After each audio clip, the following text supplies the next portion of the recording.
Okay, it's 8:30. Let's call the January meeting of the Finance Committee to order. Madam Clerk, may we have roll call, please? Bruce Paulson. Here. Don Kinsley. Here. Don Pettit. Here. Tom Duffy. Here. Stacy Hessel. Here. Perfect. We have a quorum.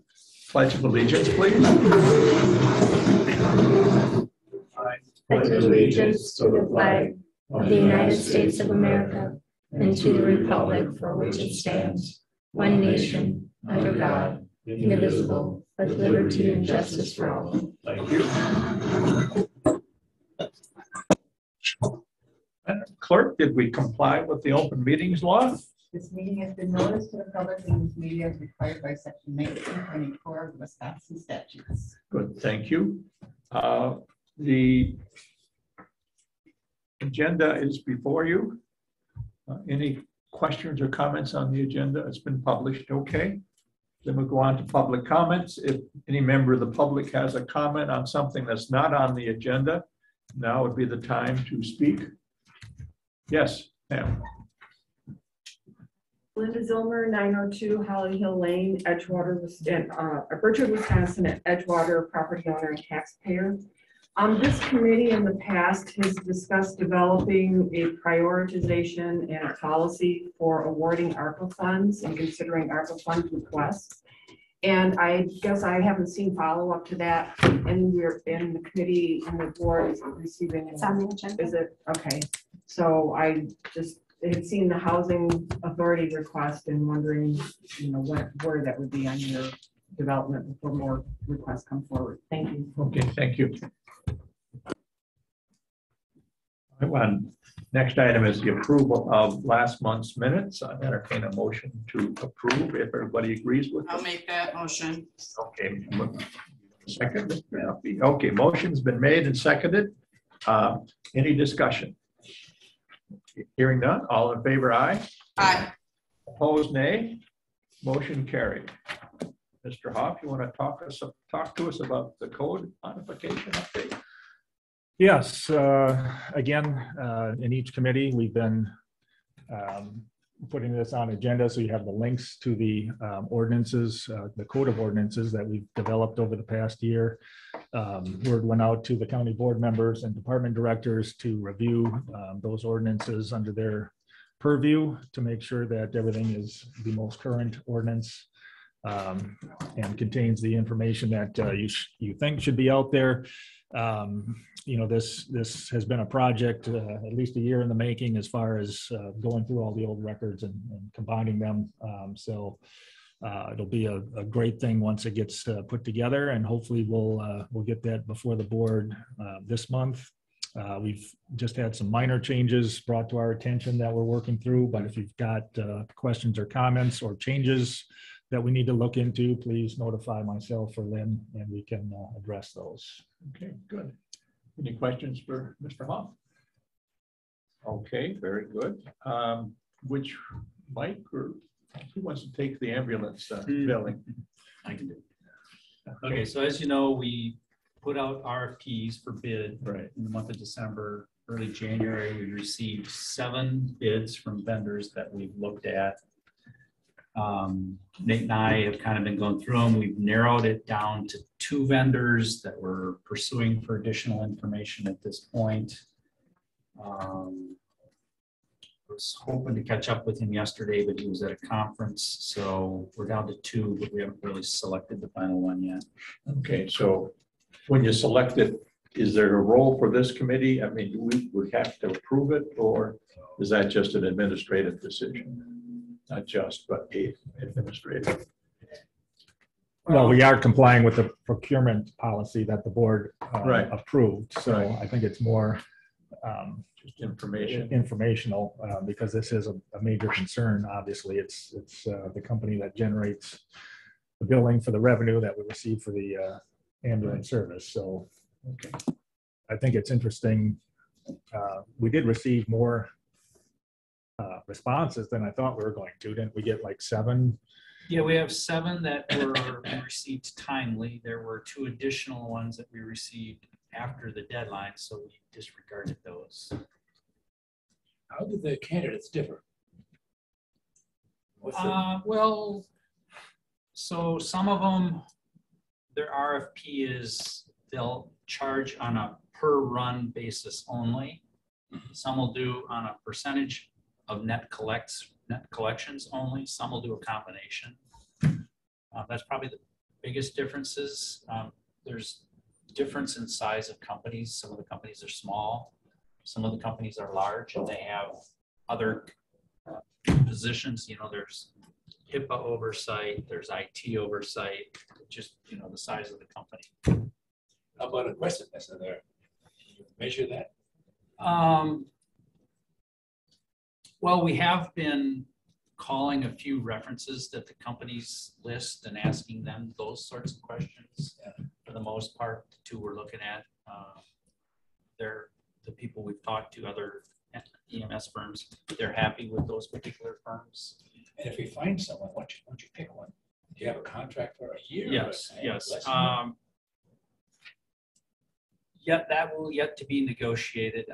The contract that we just had, I think was a 3-year contract. I think we'll look to do at least a 3-year contract.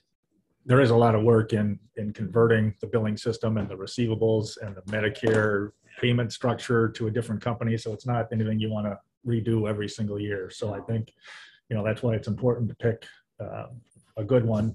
You know, on the receivable side, and Mike mentioned that, you know, there's 2 different ways of being charged, either the flat fee, which we're under now, or a percentage, which we've had before. And I've dealt with ambulance billing at the city of Eau Claire too, when we went back and forth between companies and in-house and contract. And, you know, the flat fee is what we have now. And it's, you know, they provide a service, there's a fee for it.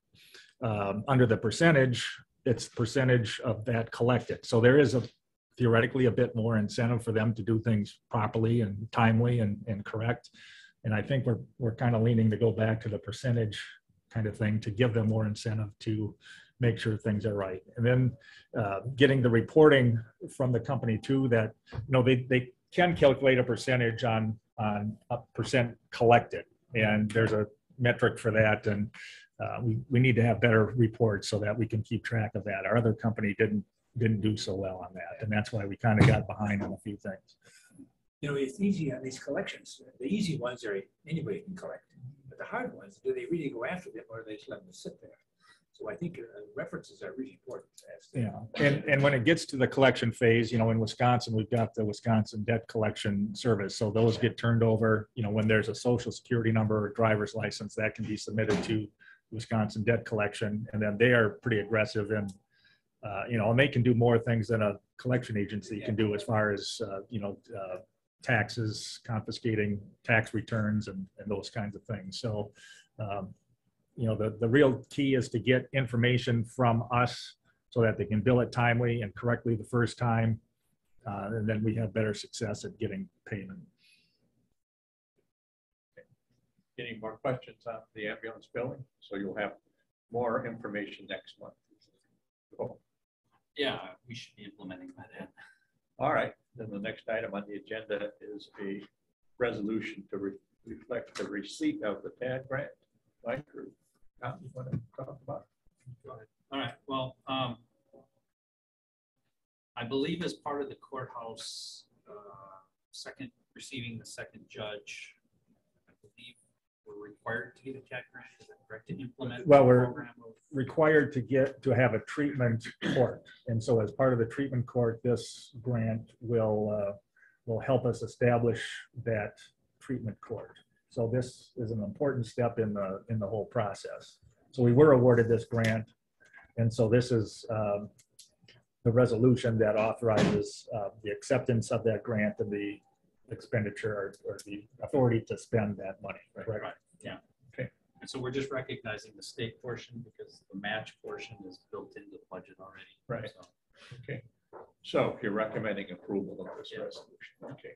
I'd entertain a motion to approve this resolution. But first of all, is this all with Justice Point?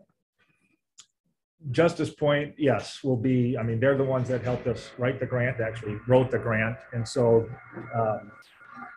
got a meeting with them actually tomorrow and with the chair of the CJCC and Nikki from Justice Point.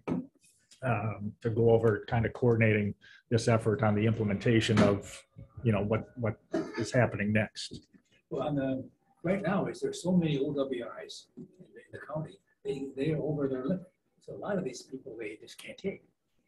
Are we addressing that issue? I don't know, if they put out more people or what we do. Yeah, they're thinking about restructuring what they do and how they do it and adding one more staff. And that's kind of what we're working through is who's going to be doing what and where they're going to be located as we add another staff member. I mean, we're limited in space right now. I think they're working with the tribe to have that other person work out there part of the time and then here part of the time, and they'll be working in the jail part of the time. So that, how that all mixes together is what we're working through.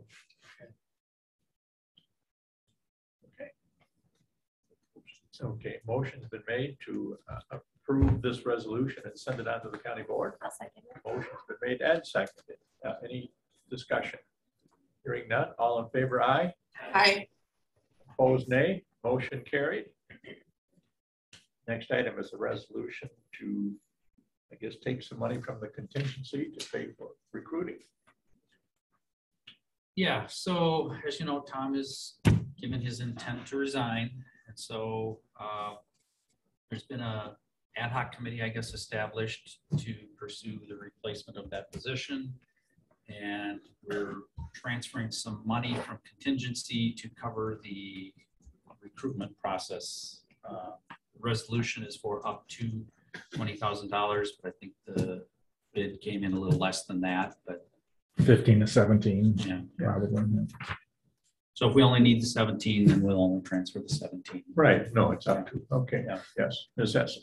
I was just wondering what company was selected. So is it Northwest Regional Planning or? No, Northwest Regional Planning doesn't do that activity anymore. So it's a company called Public Administration Associates. They did the recruitment for the Ashland County administrator recently and a couple other counties. And so they were the ones selected. Okay, So I move we approve that. okay, the motion's been made. Is there a second? Mr. Kinsley seconded. Okay, motion's been made and seconded to approve taking money from the contingency up to $20,000 for recruiting. Any more discussion? If not, all in favor, aye. Aye. Opposed, nay. Motion carried. Okay, the next item on the agenda is a resolution authorizing the use of ARPA funds for Sawyer County housing. And I think we have just about all the housing staff here today. So you want to come to the table and tell us what you're about? We would need your name and you have an address, Lynn, or not? Definitely names. Sheila Young from the Sawyer County Housing Authority. I'm the director. We are requesting funds from the ARPA money for building 2 more duplexes.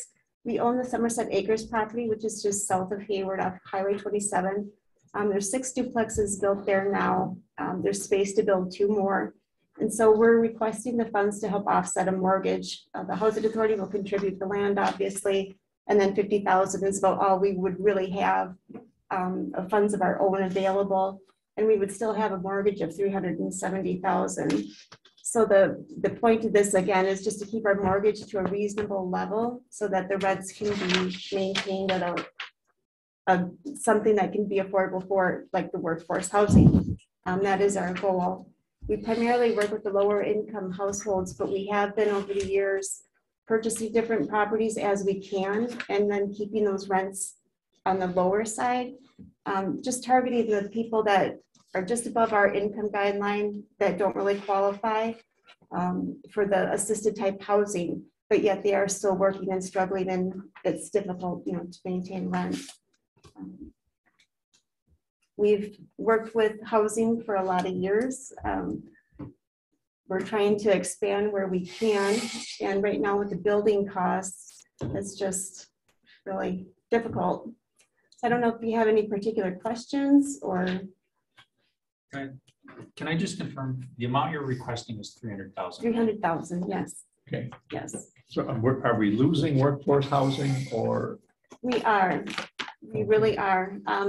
As I mentioned in our proposal, just in our own experience with our Section 8 voucher program, that's where our clients rent through private landlords in Sawyer County. We have lost 39 apartments due to properties being purchased by out-of-town landlords or landlords that are in town here and using them as investment properties. There's just so much competition out there. Rents are increasing dramatically. And so it's just becoming unaffordable. We've had more people leaving the area with their vouchers, porting out of the county just because they can't find housing here. So a lot of them are going towards Spooner. There's rental units there, or just leaving the state altogether because Rice Lake is kind of having the same situation that we are. And we are losing also to like the tourism industry with the bed and breakfast type or the Airbnb. And you can't really blame people. You can make just as much in a couple months as you would in the entire year. The other issue that we have is that nobody's really interested in building housing like this. And again, I can see the point of why would you when you can build the expensive lake homes or so we do have a builder that he built our first duplex there after we purchased it in 2019 is when he built it. But the price has obviously gone up quite a bit, but it has come down in the last few months. But it's still going to be like $360,000 per building. And the other bid that we received was $497,000 per building. So it's been difficult to find someone to even bid on our projects when it's for the affordable or the workforce housing type. So. Any questions? Is Yes, go ahead. there a mortgage on this? Is there a payback in this? Or is there a gift to the, what, We're just requesting $300,000 to be given like as a grant. as a Or- grant? So there's no payback to the county. No, Because it's ARPA funds, so we don't, I mean, that's what that's for, yeah. and it is development of housing is a allowable expense, obviously from the ARPA funds. So But that's why we're. Don't we have to pay part of that? Don't we have this resolution, we have to pay 34,000 of that? You're on the wrong one, I think. Yeah, The okay, but 34,000 was the.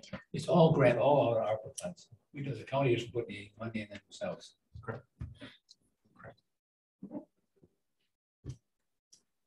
34 was the 10. Yeah. Oh, okay. Yes, go ahead, Mr. Kim. Ms. Young, it's a great project. I'm glad that you can do it, but I'd also like to see you do something in the southern part of the county too, because we have the same problem down there. There's not enough housing for. Is there any plans to do that down there in the future? We haven't really looked at it. That is something that we do need to do. We're seeing our voucher program too. We're losing people down in that area, so we're not getting enough word out, I think. But the properties have been purchased down there as well, and rents increasing, so we're seeing that too. But it is something that we do need to look at. We have our apartments down there too, and our waiting lists are starting to grow.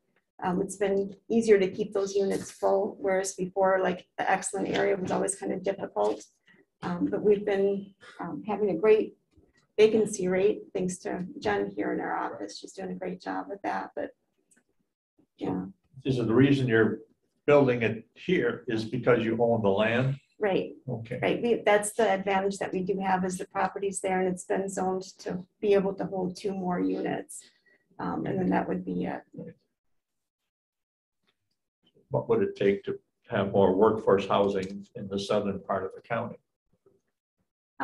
We do need to have some kind of a committee together that would work towards doing these bigger projects to apply for funds. That's the big issue. Funding now is where you have to match, and then that's part of the issue. So if there's property that can be donated or, something like that. And when these units down there were built originally, that's what had happened. The different communities donated property. The senior center gets money from the county, libraries get money from the county. Does the county give you any money? No. We were created by the county, but then they were just, because there was a need for housing, so we were created and we're a nonprofit. So we follow the HUD or the financial federal guidelines. But the money that we do get from the government funding is specific to that program. So it's not like you can get that money and use it for anything else. So the funding that we get through rent subsidies, are used for rent subsidies only. So. Yes, Mr. Hawk, sorry. Yeah, I'll provide you with some background on the ARPA funds. We've got a significant update that occurred last Thursday, Right. where the U.S. Treasury came out with the final rules, and that's what we've been waiting for, and it is a game changer. So it is significant. Finally seeing these final rules and how they apply to us. The significant part of the final rules, it's 437 pages of rules, so it'll take some sifting through, but the major benefit to the final rule is allowing a standard deduction for the revenue loss. As you recall, we talked prior about calculating that revenue loss due to the pandemic, and then the ARPA funds could be used to offset those lost revenues. And in doing that calculation in Sawyer County, because we did have a pretty good year, in forestry and sales tax, it was difficult to justify the revenue loss under that calculated formula. So between the issuance of the interim rule, and so then they had a comment period, and a lot of the comments that they got back were the administrative burden of calculating and keeping track of that, as well as what that meant, this lost revenue. So in the final rule, they came out with a standard deduction, much like you have a standard deduction in your income tax. You just say, there's the deduction, you're done. Remember, these are national rules. This applies to New York City as same as Sawyer County. So the standard deduction was set at $10 million, meaning that if you've received the first $10 million is a standard deduction, and you can use that for revenue loss without doing the calculation. Why is that significant? Because once you establish that revenue loss, you can use those funds for any general government service. Roads, did he say roads? He said parks. I think he said parks is what I heard. Yes, anything that is traditionally paid for as a government service can now be paid for with ARPA funds. And so like the housing authority, when they submitted this application, under the interim rules, we had to go through and ensure that they were eligible, that the expense that they were doing was eligible under their guidelines. We had to make sure that they would apply federal, they're used to spending federal money. So, they're complying with the federal standards as well. So there's all these hoops you got to jump through and to ensure that the ARPA usage is legitimate. So under the final rule, if we did take the standard deduction and free up that 3.2 million, we could still give the money to the housing authority or others like that, but the requirement of the eligibility is simplified, the reporting on the back end is simplified, so it will really allow the county board to maybe do different things with the ARPA money than they could have under the more strict rules of the interim rules. You'll still need a process to determine priorities on what's important and how do you want to spend the money, but it really changed what you can do with that money and how you can do it. So that this just came out last week, so we're just getting information and interpretations and all that sort of thing. So bottom line for this purpose, yes, what they're asking for, you can still do. We can still use ARPA funds. That's not a problem. If you deem that that's an appropriate use of the funds, great. But I think now that we've got this final rule, as we go forward, we'll get better interpretations on what we can do with that money. But I think if we take that standard deduction and the 3.2 million that we were awarded, it really gives us greater flexibility in the usage of those funds, especially as we consider general government services. So do you have a recommendation? Well, the item before us, is approval of this. So it is Right. eligible. You certainly can do it. I don't know what their time frame is. I forget if you mentioned if sooner is better than later. But I mean, it's certainly something that you could do and use ARPA funds for. Yes, ma'am. Housing is a huge issue, and we talked about it in economic development. We talk about it in our community school district because we can't get people to move here because of lack of housing. So I'd like to make a motion to approve this so that they can get going on the process so they can start as soon as possible. Okay. Thank you. Is there a second to the motion? Yeah, I think Okay. All right. Yes. I would like to have that wait till after we get done with the rest of this information that we have that's coming future in the agenda. Isn't that what 15 is about? The update part. Yeah. Well, that's the update. That's not. You just gave it. I just gave the update. Right. You just gave the update. Okay. Okay. So we have a motion and a second. Any more discussion? Okay. Hearing none. All in favor? Aye. Aye. Opposed? Nay. Motion carried. So this will go to the county board next meeting for approval. Discussion. Thank you very much. Okay. So, Mr. Hoff, you want to give us the courtroom funding update or Mike? Yeah, I can introduce the topic. We've got a meeting this afternoon with the architect and the construction manager to go over the final bid package that'll be released to get the bids for the project. Obviously, we've been working the last couple of months on the planning down to the minute detail of what's in that building, from the flooring and furniture and door locks and windows or not windows. So those plans, I think we've got 100 pages of plans that were presented, and we'll be talking about that this afternoon. So those will be going out to bid. Our budget is $8 million. We've been working, on some value engineering to try and ensure, I don't know if we can ensure, but we're trying to attempt to get, bids back that'll be under our $8 million limit.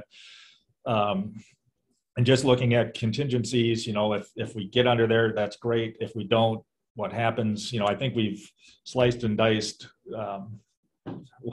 what's in that building and taken out anything that is not necessary or extravagant. And, we've got a basic functional government building that will be nice for years, and hopefully we'll be under budget. But what happens if we aren't? So we just put some thought into, if we're over budget, what happens? And we've got a couple of scenarios which Mike would be happy to go over with. Yeah, there's the lead in. Okay. Okay, moving to number 14. This is a continuation of discussions we had in December regarding the fund balance. We did talk about possibly bringing some resolutions to the January Finance Accounting Board. I think Tom and I, in discussions with some of the unknowns on what the final number is going to be for the courtroom project, what the need might be there. We thought we'd just wait another month. Maybe we'll have a better idea if there's additional funds needed, and then look for a source.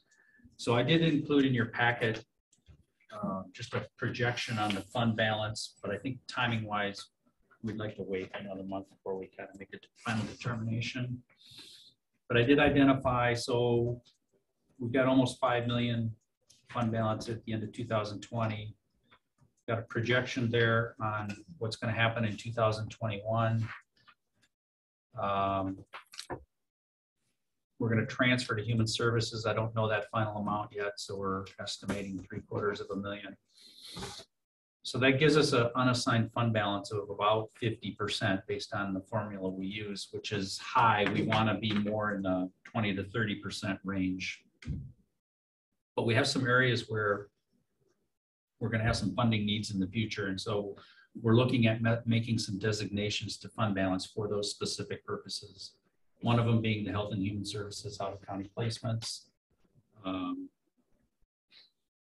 if you have funds available, it would be good to increase that, but at this point right now, we're just kind of estimating that. The Resource Development Fund, we're looking at maybe assigning some funds back to that fund for some of the upcoming dam projects that we know we have coming. And then at this point, I just put $300,000 for courtroom project additional. That's an estimate. There's nothing specific that ties back to how that number was arrived at. Right. So it was just a number to kind of get a ballpark on what the impact to unassigned fund balance would be. You can see we're still, based on these estimates, we're still a little high at 37%. You know, there might be some other areas we could assign fund balance to, or again, maybe consider increasing the Health and Human Services placements. Right, or add more to the courtroom overrun if there is any. Yeah, if there is, but we need to wait until they Right. get some of the bids in before we know where that's going.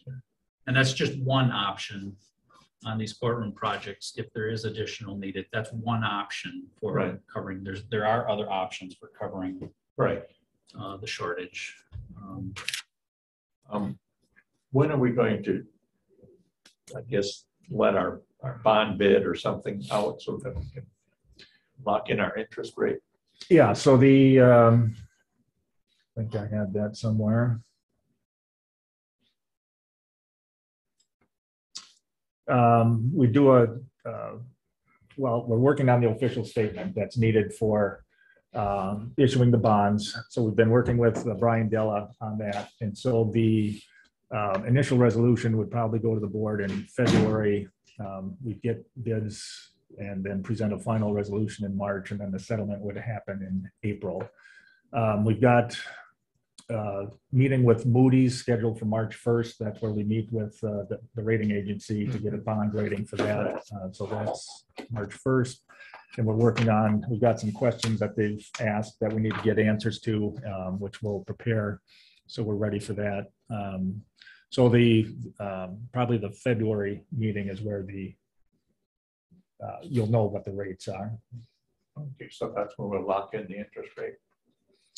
I believe that's the date, yes. Okay, yeah, because I mean, obviously with the Fed talking the way they are, increases this year, that Yeah. sooner we get it done, the better. All right, any questions on Mike, what Mike is discussing, Mike and Tom are discussing about fund balance? I mean, that's a class problem to have.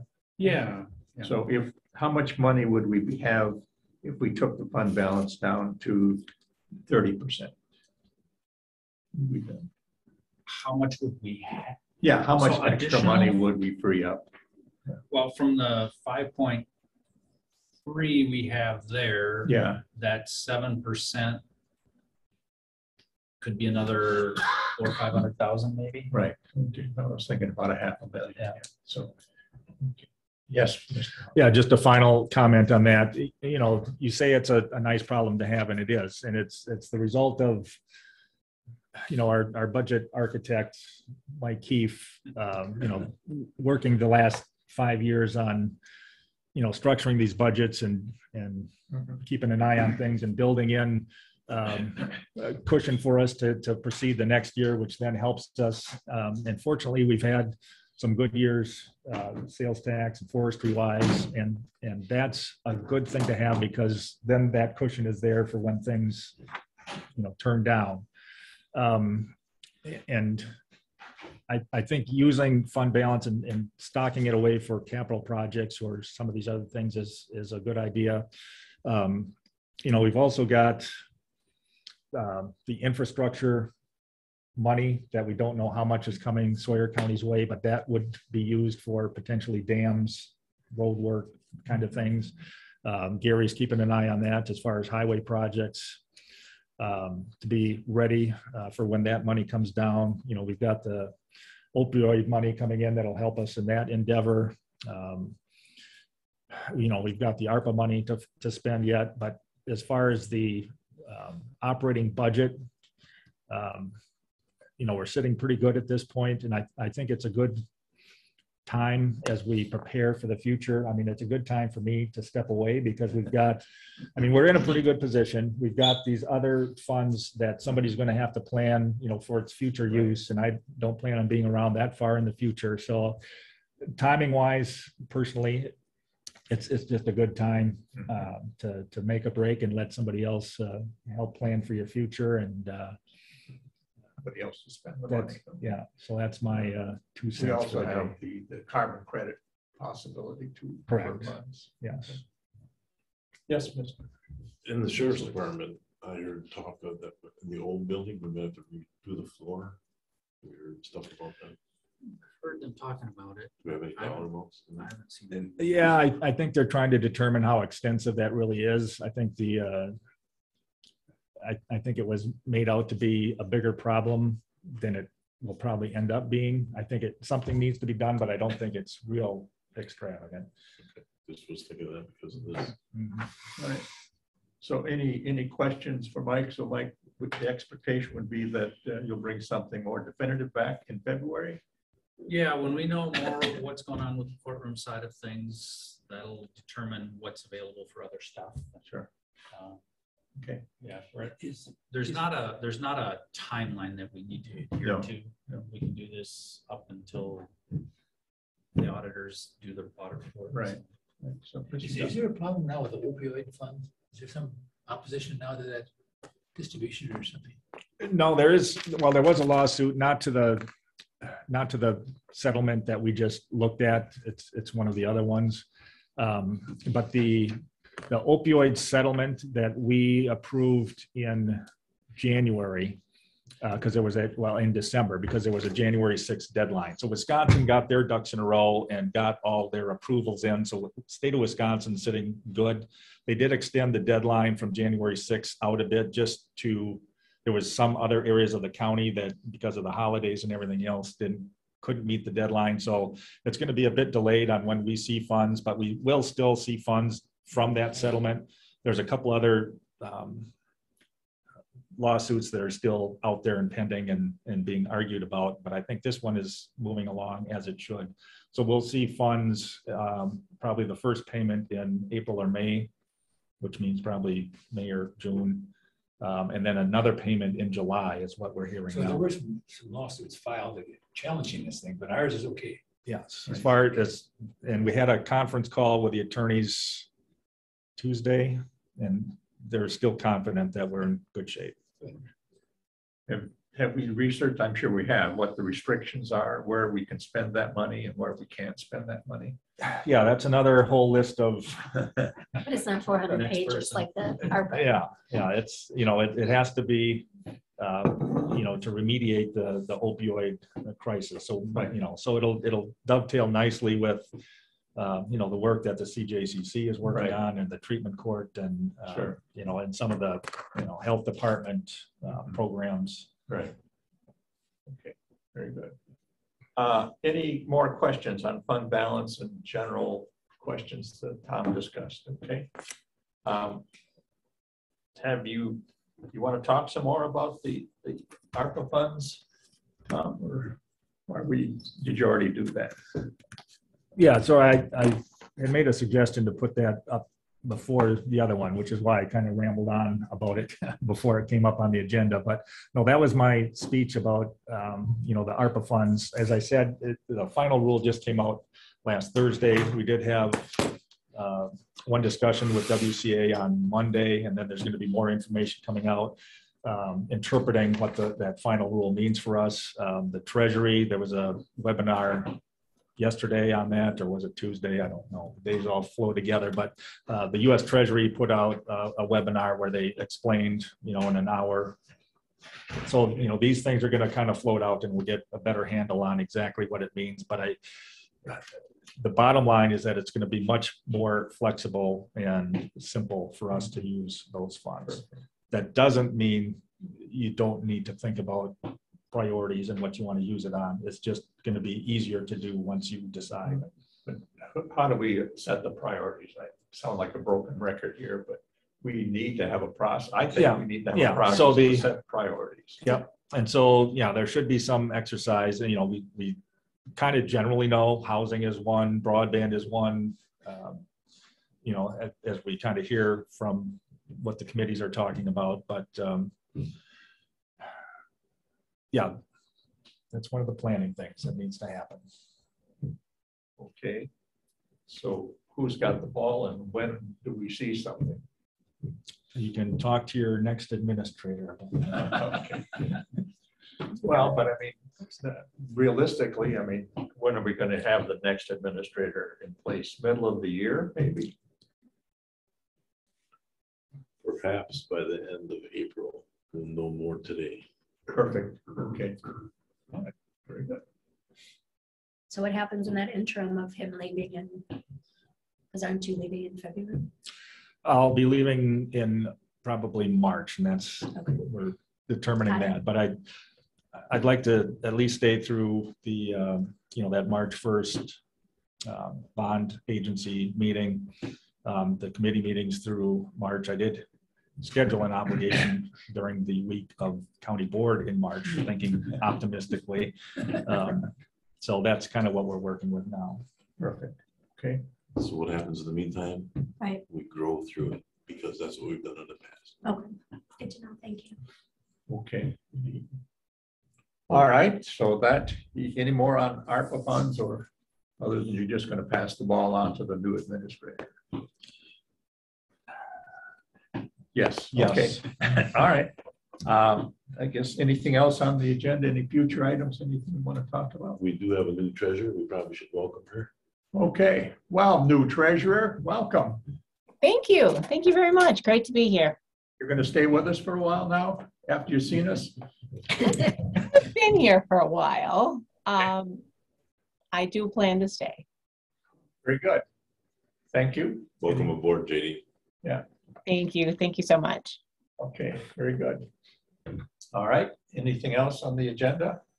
Anything I else? assume we're gonna have people making applications for the ARPA funds before we have this global. Well, we do have a process for, you know, making applications as the housing authority did. So there is a process for applying for and reviewing and determining eligibility, you know, that whole process, you know, we've got for that, but it's more of, you know, what the board deems a good use of those funds is. But we have to address the issue, as Bruce has indicated, is the priority of it. And there are a lot of good causes, but Right. which ones are on the top of the list, and is the most of the. Yeah, and part of it too is, you know, you may have a priority of broadband being your number one priority, yet, you know, if the broadband providers aren't going to play ball, there's not much you can do. So it's kind of a matter like we saw before. It's like they've got a plan, they've got a project that's ready. You know, you gotta jump on it. And if they're not ready and not willing, you go to plan B. Well, are you aware of what's going on in the broadband? Yes, I am. I mean, who's on top of that? I am. Okay, so what's the scoop of that? Where is that? Well, the Novato people have two projects under consideration. One is to run broadband out to Spider Lake. Evidently, there's a new, I guess, multi-million-dollar potential development there, resort kind of a development. They are also looking at running broadband from Connors up to Hayward. And then Mosaic is looking to run broadband from the tip of Lake Chetek all the way up to Stone Lake. And the other provider, Bevcom, we just haven't heard anything from them. So, and I guess the two providers I just talked about, they're going through the guidelines put out by the state. I think they just came out in December. So I've been talking to both of them and they said, yep, they're going to make a request probably by the end of January, first part of February, once they get their engineering done. Who's going to pick up that ball after you're gone? Yeah. So this, who? Yeah. Yeah, who? Who are you going to appoint to be the advocate for broadband is what he's No, saying. I know. I was just looking at my Keith there. I don't know who's going to do it. I think that's really part of somebody from the Economic Development Committee that needs to step up and do it. Who's on that? I don't get me, I'm not doing it. All right, any more questions, comments? If not, we're adjourned. Thank you, everybody.